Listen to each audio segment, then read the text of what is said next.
기도하시겠습니다. 나의 힘이신 여호와여, 내가 주를 사랑하나이다.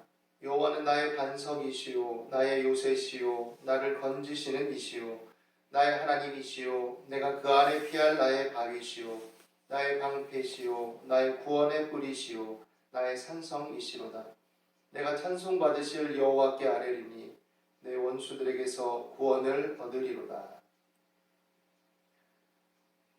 찬송가 303장 부르시겠습니다.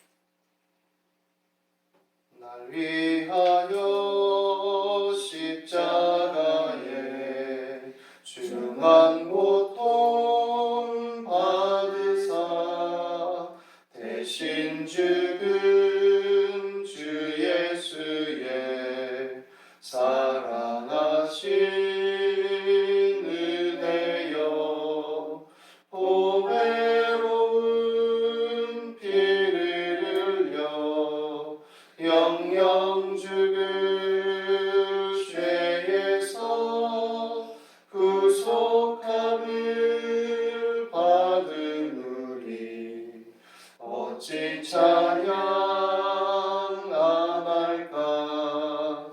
예수 안에 있는 우리 한량없이 즐겁고 주 성령의 위로함이 마음속에 차도다.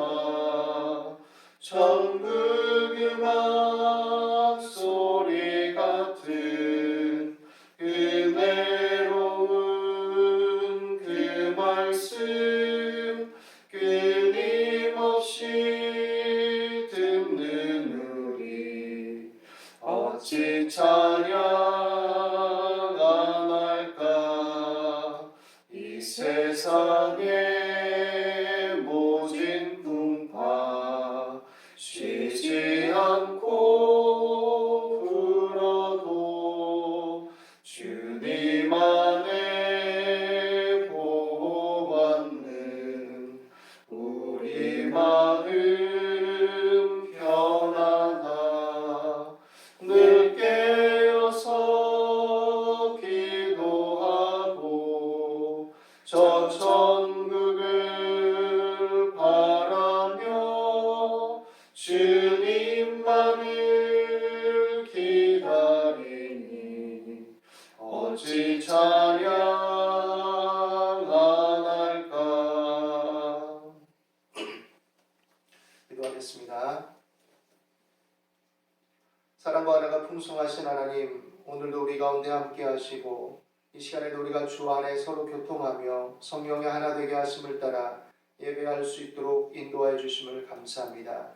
한 주간의 모든 생활과 삶 속에 지치고 고단한 마음들을 위로하여 주시고 때때로 우리가 말과 행실로 지은 모든 죄와 허물들을 이 시간 기억하고 생각하며 고백하고 주의 도움을 구하오니 용서하여 주시옵시고 주의 선하시고 기뻐하시고 온전하신 뜻을 따라 살아가기에 부족함이 없도록 인도하여 주시옵소서. 복 있는 자들은 주의 말씀을 주야로 묵상하는 자들이라 하셨사온즉 우리 모든 범사의 하나님의 자녀로서 하나님 안에서 참된 말씀의 가치와 그 의미와 뜻을 살피며 범사의 삶을 예배로서 살아가기에 부족함이 없도록 인도하여 주시옵소서. 하나님, 이제 오늘도 우리가 주 안에서 예배할 때 주의 성령께서 교통해 주실 것을 믿고 감사와 찬송을 드립니다. 각 사람 가운데 임하시고 역사해 주셔서 그리스도 예수의 보혈의 공로와 그 은혜로 하나 되게 하심을 따라 우리가 하나님께 예배하며 성삼위일체 하나님의 놀라우신 은혜와 사랑을 기억하고 다시금 생각하며 그 안에서 믿음으로 힘있게 나아가며 담대히 살아가기에 부족함이 없도록 인도하여 주옵소서. 이 시간에도 성령의 나타남과 능력으로 말미암아 하나님의 말씀이 확실히 증거되게 도와주옵소서. 이 나라 민족을 붙들어 주시옵시고 코로나 사태로 말미암아 연일 계속되는 여러 어려움과 문제들 속에 많은 사람들의 마음이 또한 거칠어지지 않도록 위로하시고 힘을 주시며 믿음의 자녀들이 용기를 갖고 하나님을 더욱 바라보게 도와주시고 화목하는 권세로 열매 맺게 도와주시옵소서. 이 세계적인 대유행 현상이 조속히 종식되어질 수 있도록 하나님 붙잡아 주시고 각계각층에서 수고하고 애쓰는 모든 일들에 힘을 주시고 건강과 안전으로 보살펴 주시옵소서. 오늘도 예배 가운데 함께 하심을 감사합니다. 주께서 인도해 주심을 믿사오며 예수 그리스도 이름으로 기도드리옵나이다. 아멘. 하나님 말씀 보시겠습니다. 요한복음 21장 1절에서 25절, 요한복음 전체입니다. 21장.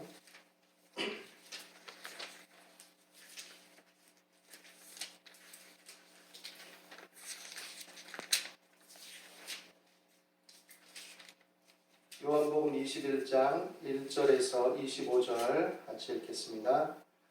그 후에 예수께서 디베랴 호수에서 또 제자들에게 자기를 나타내셨으니 나타내신 일은 이러하니라.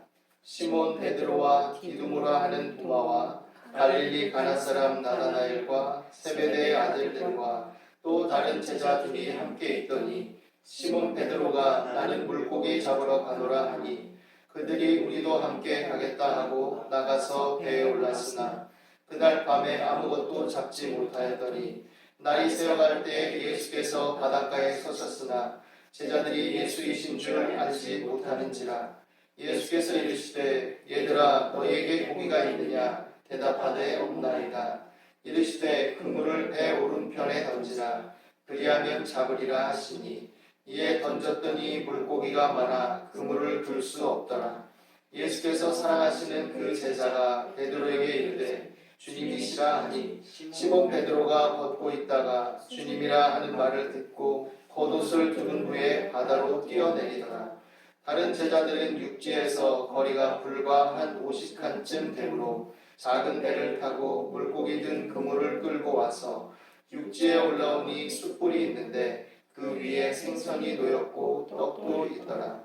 예수께서 이르시되 지금 잡은 생선을 좀 가져오라 하시니 시몬 베드로가 올라가서 그물을 육지에 끌어올리니 가득히 찬 큰 물고기가 153마리라. 이같이 많으나 그물이 찢어지지 아니하였더라. 예수께서 이르시되 와서 조반을 먹으라 하시니 제자들이 주님이신 줄 아는 고로 당신이 누구냐 감히 묻는 자가 없더라. 예수께서 가셔서 떡을 가져다가 그들에게 주시고 생선도 그와 같이 하시니라. 이것은 예수께서 죽은 자 가운데서 살아나신 후에 세 번째로 제자들에게 나타나신 것이라. 그들이 조반 먹은 후에 예수께서 시몬 베드로에게 이르시되 요한의 아들 시몬아 내가 이 사람들보다 나를 더 사랑하느냐 하시니 이르되 주님 그러하나이다. 내가 주님을 사랑하는 줄 주님께서 아시나이다. 이르시되 내 어린 양을 먹이라 하시고 또 두 번째 이르시되 요한의 아들 시몬아 내가 나를 사랑하느냐 하시니 이르되 주님 그러하나이다. 내가 주님을 사랑하는 줄 주님께서 아시나이다. 이르시되 내 양을 치라 하시고 세 번째 이르시되 요한의 아들 시몬아 내가 나를 사랑하느냐 하시니 주께서 세 번째 내가 나를 사랑하느냐 하심으로 베드로가 근심하여 이르되 주님 모든 것을 아시오매 내가 주님을 사랑하는 줄을 주님께서 아시나이다. 예수께서 이르시되 내 양을 먹이라. 내가 진실로 진실로 내게 이르노니 내가 젊어서는 스스로 띠뛰고 원하는 곳으로 다녔거니와 늙어서는 내 팔을 벌리리니 남이 내게 띠띠우고 원하지 아니하는 곳으로 데려가리라. 이 말씀을 하심은 베드로가 어떠한 죽음으로 하나님께 영광을 돌릴 것을 가리키심이로라. 이 말씀을 하시고 베드로에게 이르시되 나를 따르라 하시니 베드로가 돌이켜 예수께서 사랑하시는 그 제자가 따르는 것을 보니 그는 만찬석에서 예수의 품에 의지하여 주님, 주님을 파는 자가 누구오니까 묻던 자더라. 이에 베드로가 그를 보고 예수께 여짜오되 주님 이 사람은 어떻게 되겠사옵나이까? 예수께서 이르시되 내가 올 때까지 그를 머물게 하고자 할지라도 내게 무슨 상관이냐? 너는 나를 따르라 하시더라. 이 말씀이 형제들에게 나가서 그 제자는 죽지 아니하겠다 하였으나 예수의 말씀은 그가 죽지 않겠다 하신 것이 아니라 내가 올 때까지 그를 머물게 하고자 할지라도 내게 무슨 상관이냐 하신 것이로라. 이 일을 증언하고 이 일들을 기록한 제자가 이 사람이라. 우리는 그의 증언이 참된 줄 아노라. 예수께서 행하신 일이 이 외에도 많으니 만일 낱낱이 기록된다면 이 세상이라도 이 기록된 책을 두기에 부족할 줄 아노라.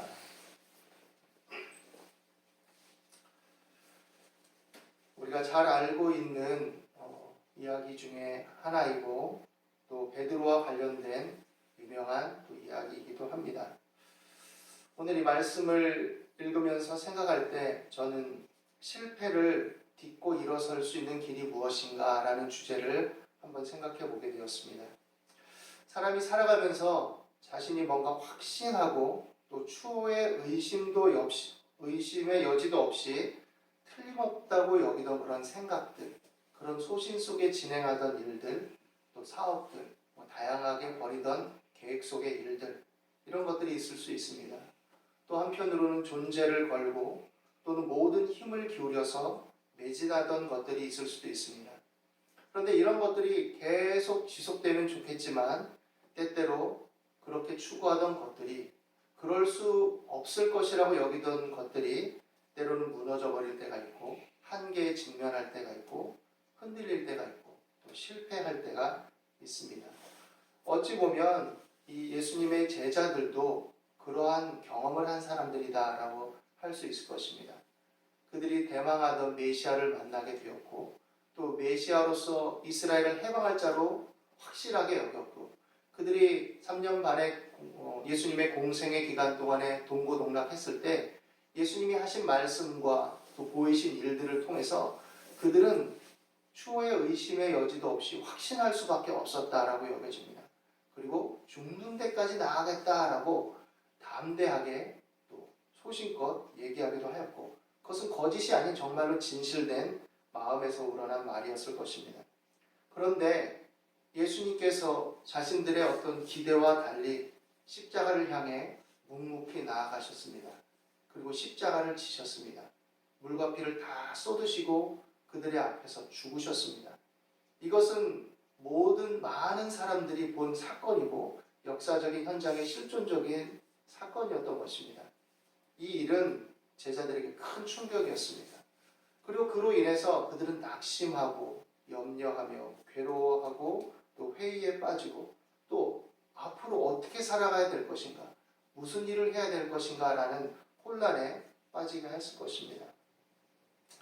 그 중에 특히 베드로는 어땠습니까? 베드로는 예수님 앞에서 수제자로 일컬어지던 사람이었고 또 그는 예수님이 또한 죽는 데까지도 나아가서 자신은 절대로 배반하지 않을 것이다 라고 호언장담하고 자기 스스로도 진실로 그렇게 믿었던 사람입니다. 그런데 예수님이 예견하셨던 대로 그는 다 물기 전에 예수님을 부인하는 자가 되었고 예수님과 눈이 마주치는 그 순간에 그는 통곡할 수밖에 없었던 그런 사람이었죠. 이제 베드로를 위시한 제자들은 어찌할지 모르니 과거에 살았던 삶의 방식으로 다시 회귀하고 돌아가게 됩니다. 사람이 뭔가 자신이 확고하게 여기고 붙들던 것들이 허물어지고 무너질 때 열심히 추구하던 것들에서 실패를 경험하게 될 때 일종의 과거로 회귀하는 어떤 현상들을 보인다고 합니다. 그래서 그 이전의 과거의 삶으로 자신의 어떤 내면에 깊은 침잠되어 있던 부정적인 어떤 과거 때로는 돌아가기도 하고 자신이 변화되기 이전의 삶으로 돌아가기도 하고 다양하게 그런 방식의 삶을 다시금 추구하게 되는 것이죠. 베드로와 제자들은 다시 물고기를 잡으러 갔습니다. 그냥 물고기나 잡으러 가자. 지금 우리가 할 일이 무엇이냐? 우리가 할 수 있는 게 무엇이냐? 라는 태도와 생각 속에서 그들이 익숙했던 일, 그들이 늘 해왔던 일을 하기 위해 다시금 그물을 가지고 배를 띄우고 나갔던 것이죠. 그런데 이들은 여전히 또 물고기를 잡지 못했습니다. 참 희한한 일이죠. 그리고 예수님은 배 오른편에 그물을 던지라고 밑에서 외치셨습니다. 그리고 물고기를 잡게 되었고 이 상황과 현실 속에 이제 예수님의 사랑하시던 제자는 과거의 일을 떠올리게 되고 바로 주시라 라고 말하게 되죠. 베드로는 물가로 뛰어들고 예수님이 계신 곳으로 헤엄쳐 갔습니다. 물이 툭툭 떨어지는 베드로는 많은 생각과 상념들이 스쳤을 것입니다. 그러나 그 앞에서 또 아무 말도 할 수 없었죠. 자신의 감정, 생각 속에 많은 자책들이 일었을 것이고 또 무기력과 무능감에 젖어 있을 수도 있었을 것입니다. 예수님은 베드로를 위시한 제자들을 책망하지 않으셨습니다. 그리고 따뜻한 숯불에, 어찌 보면 이 숯불은 예수님을 배반하던 그 현장에 피어오르던, 베드로가 불을 쬐면서 사태를 또한 지켜보던 그 현장을 생각나게 하는 숯불이기도 하죠. 숯불을 피워놓으시고 고기를 굽고 또 떡을 가지고 그들이 잡아온 것들과 합해서 함께 나누어 주시고 나누셨습니다. 그리고 말하죠. 베드로에게, 요한의 아들 시몬아, 내가 이 사람들보다 나를 더 사랑하느냐? 주님, 그러하나이다. 내가 주님을 사랑하는 줄 주님께서 아시나이다. 그때 예수님 말씀하십니다. 내 어린 양을 먹이라. 한 번만 물으시면 좋은데 또 물어보십니다. 요한의 아들 시몬아, 내가 나를 사랑하느냐? 이르되 주님, 그러하나이다. 내가 주님을 사랑하는 줄 주님께서 아시나이다. 내 양을 치라. 그리고 또 물어보시죠. 세 번째, 요한의 아들 시몬아, 내가 나를 사랑하느냐? 주께서 세 번째 내가 나를 사랑하느냐 하시니까 베드로가 뭔가 불안하고 또 근심합니다. 그래서 말하죠. 내가 주님을 사랑하는 줄을 주님께서 아십니다. 베드로는 예수님을 배반하고 도망치긴 했지만 그러나 그 마음 중심에는 그래도 여전히 주님을 사랑하고 있었다는 것을 진실되게 알리고 있는 것입니다. 그렇지만 예전처럼 단호하고 담대하게 또 자신만만하게 내가 주님 사랑하는데요. 당연하죠. 이렇게 말하지 못하는 거죠. 예수님이 말씀하십니다. 내 양을 먹이라. 베드로는 배반했지만 예수님은 베드로의 그 행위만을 보는 것이 아니라 그 중심을 살펴주십니다. 베드로는 실패하고 낙심했지만 예수님은 실패하고 낙심한 베드로를 책망하고 실패자라고 말씀하시는 것이 아니라 그 마음 중심에 가지고 있던 그 본연의 것들을 다시금 일깨워 주시고 또 그것에 예수님이 함께 하시고 여전히 주목하고 계신다는 것을 드러내 주고 계신 것이죠. 내가 진실로 진실로 내게 이르노니 내가 젊어서는 스스로 띠띠고 원하는 곳으로 다녔거니와 늙어서는 내 팔을 벌리리니 남이 내게 띠띠우고 원하지 아니하는 곳으로 데려가리라. 이 말씀의 이유를 베드로가 어떠한 죽음으로 하나님께 영광을 돌릴 것인지에 대한 것이라고 성경은 말합니다. 그리고 나를 따르라 라고 하시죠. 베드로는 이제 배반자가 아니요 하나님께 영광을 돌릴 자이고 또 주님께서 맡겨주신 양을 먹이고 사역을 감당할 자로서 다시금 그 사명을 부여받게 되는 것입니다. 베드로만 이런 사명을 다시금 회복되고 부여받는 건 아닙니다. 또 베드로처럼 직접적인 주의 일을 감당하는 것만이 주님의 사명이다라고 말할 수 있는 것도 아닙니다. 우리가 예수 그리스도 안에서 삶의 방식을 추구하면서 건강하게 추구하면서 살아가고 내가 건강한 삶을 유지하고 하나님을 잘 섬기기 위해서 애쓰고 도모하는 모든 일들이 주님이 받으실 만한 예배가 될 수 있습니다.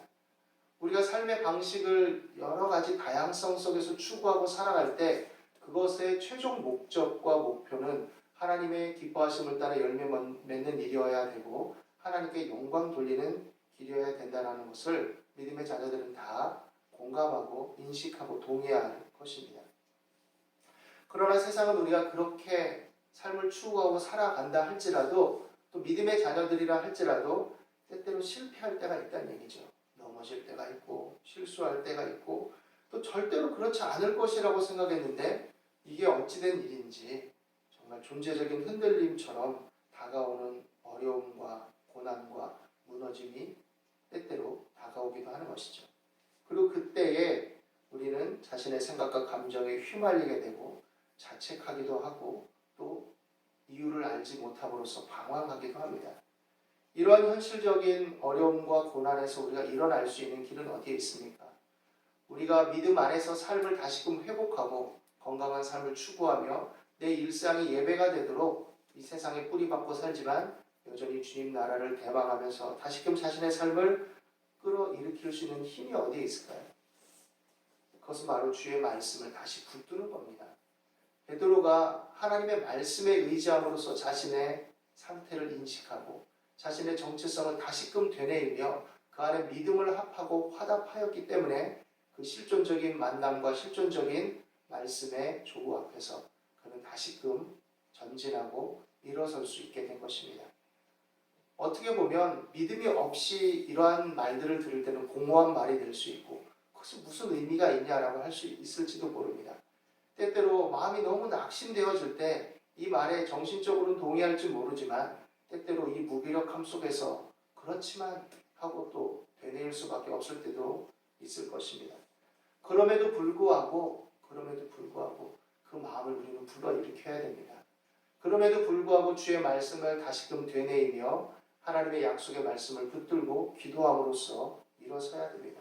내 감정과 생각, 때때로 왜 이렇게 됐는지에 대해서 내 나름의 생각과 사고로 지나치게 분석하고 헤집는 것으로 그것이 회복되고 해결될 수 없을 때가 있습니다. 오히려 이제 분석하는 것을 멈추고 오히려 이제 따지고 자책하며 후회하는 것을 멈추고 다시금 정돈을 해야 되는 것이죠.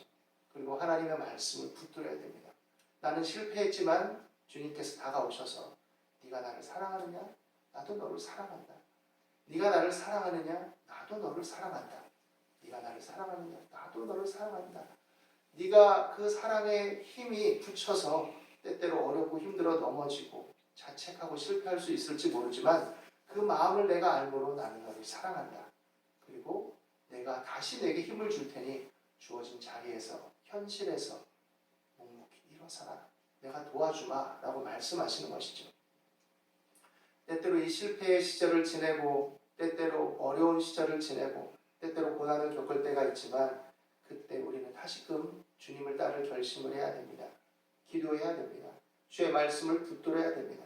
내 감정과 내 생각이 아니라 주의 말씀을 붙들므로써 내 생각을 방향을 잘 설정하고 내 마음을 다시금 추스리며 내 감정을 다시금 불러일으켜야 됩니다. 그 안에서 주님을 쫓아갈 때 주님은 이제 내 방식과 내 뜻대로 주님을 섬기던 것에서 주님이 기뻐하심을 따라 주님을 섬기는 방식으로 오히려 더 좌나이복되게 하시고 합력하여 선을 이루시며 발전적이 되게 만들어 주실 것입니다. 믿음의 자녀들의 삶은 하나님의 장중 안에 있고 하나님의 시각 안에 있으며 하나님의 손 안에 있습니다. 그래서 바울은 하나님을 사랑하는 자, 곧 그 뜻대로 부르심을 입은 자들에게는 모든 것이 합력하여 선을 이룬다라고 말하고 있습니다. 우리가 흔히 예를 들고 너무 잦은 예를 들기도 하는 사람이긴 하지만 요셉의 경우가 그러하다고 볼 수 있겠죠. 그의 삶은 비전과 달리 그 비전에 대한 믿음과 달리 계속 곤두박질 치는 삶이었습니다. 후퇴하는 삶이었고 내동쟁이 처지는 삶이었고 바닥으로 가라앉는 삶이었습니다. 바닥을 쳤다 생각할지 왜 더 깊은 바닥이 있는 것처럼 보여지는 삶이었습니다. 그러나 그럼에도 불구하고 그는 주의 말씀에 마음을 두었습니다. 그 말씀만은 결단코 버리지 않았습니다. 왜냐하면 하나님의 말씀은 살았고 운동력이 있기 때문이고 그 말씀은 창조의 말씀이며 능력의 말씀이기 때문입니다. 그리고 내게 하신 그 말씀은 내게 반드시 이루어질 신뢰를 온전히 할 수 있는 그런 말씀이기 때문이죠. 현실과 현상은 그 말씀과 달리 전개된다 할지라도 믿음의 자녀들은 그 말씀을 붙들어야 됩니다. 그리고 그 말씀에 부합된 삶의 태도와 가치를 가지고 자신의 언행 심사를 이루어 가야 됩니다. 그리고 그것은 결국 하나님의 도우심과 은혜로 말미암아 넉넉히 이기는 힘이 되도록 우리에게 역사해 주실 것입니다. 그리고 그 믿음의 삶을 살아갈 때 우리는 또 다른 교훈을 받을 수 있는데 그것은 연대하고 협력해야 된다는 것입니다. 베드로가 주님으로 말미암아 다시금 이렇게 회복되고 힘을 얻게 되었을 때 그런 독자적인 행보로 살아간 것은 아닙니다. 다시금 제자들과 연합하고 자신의 사역의 연속성 속에서 함께할 사람들을 불러 모으며 그들을 돕고 조력하며 또한 자신 또한 도움을 받고 힘을 합하였습니다. 그래서 연대하고 협력해야 됩니다. 그러나 불필요한 관여와 비교는 하지 말아야 됩니다. 내 길을 내게 주어진 현실을 직시하고 가는 것이죠. 이 사람은 어떻게 되겠습니까? 라고 다른 사람에게 나와 비교하는 관점에서 불필요한 관심은 내려놓을 필요가 있습니다. 그러나 연대하고 협력하면서 자신에게 주어진 길을 가며 또한 자신에게 또한 주님께서 뜻하신 바를 살피며 다시금 힘있게 전진해야 됩니다.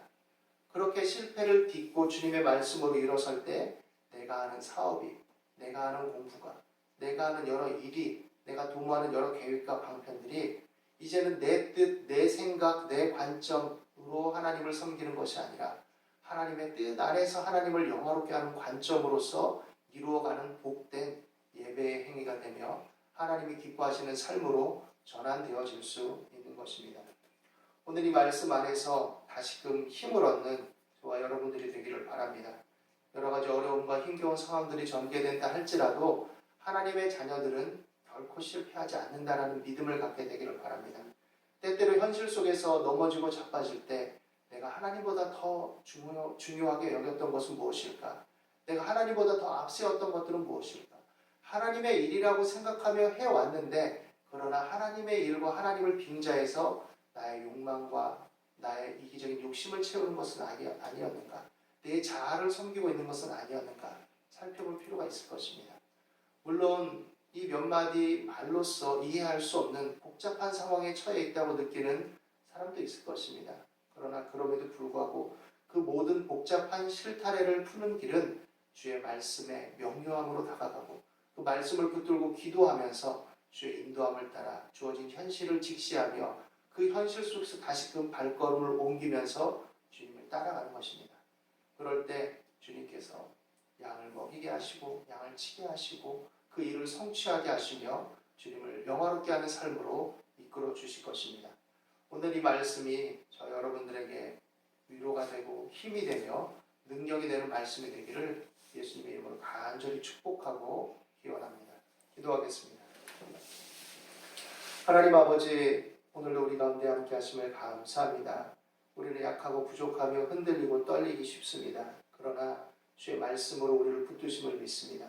우리는 연약하고 부족하고 흔들리나 우리 마음을 헤아려 주시고 알아주시고 또 긍휼히 여겨주시고 힘을 주심을 믿습니다.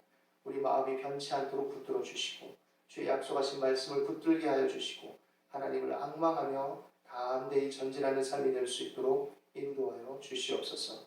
낙심하고 지친 영혼들을 위로하여 주시옵시고 하나님의 성령께서 교통하시고 담대한 믿음으로써 전진하며 현실 속에서 하나하나 성취해 나갈 수 있도록 도와주시옵소서. 감사와 찬송을 드립니다. 예수 그리스도 이름으로 기도드립니다. 아멘. 찬송가 441장 부르시겠습니다.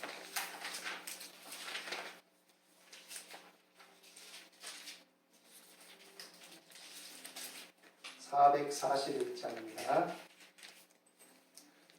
은혜 구한 내게 은혜의 주님, 은사 원한 내게 은사의 주님, 신유 구한 내게 신유의 주님, 나의 마음속에 지금 오셨네. 나의 생명 되는 내 주 예수님, 영원토록 모셔 내 기쁨 넘치네. 말씀 위에 서서 내 뜻 버리고 감정을 버리고 말씀에 서니 불완전한 믿음 완전해지고 내가 이제부터 주만 붙드네. 나의 생명 되는 내 주 예수님, 영원토록 모셔 내 기쁨 넘치네. 나의 모든 욕심 던져버리고 내가 염려하며 계획하던 것 믿고 기도하며 주께 맡기고 주의 뜻을 따라 살기 원하네.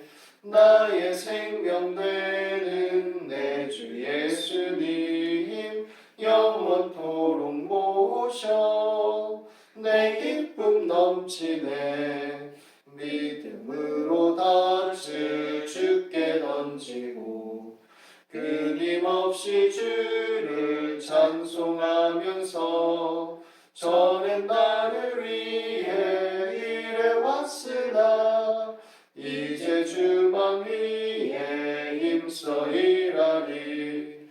나의 생명 되는 내 주 예수님 영원토록 모셔 내 기쁨 넘치네.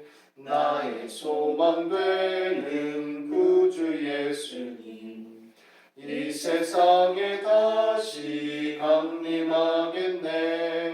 나의 등불 밝혀 손에 들고서 기쁨으로 주를 맞이하겠네. 나의 생명 되는 내 주 예수님 영원토록 모셔 내 기쁨 넘치네. 아멘. 회복하시고 힘주시는 주님의 위로와 능력에 모든 분들이 함께 하시기를 간절히 축복합니다. 축도하겠습니다. 이제는 우리 주 예수 그리스도의 은혜와 아버지 하나님의 크신 사랑하심과 보혜사 성령님의 내주 내재 감화 감동 교통 역사하심이 실패와 어려움과 문제를 딛고 일어서서 다시금 말씀을 붙들고 성령의 인도하심을 따라 전진하기를 원하는 모든 성도들과 사람들의 삶 속에 지금부터 영원토록 함께 하시기를 간절히 축원합니다.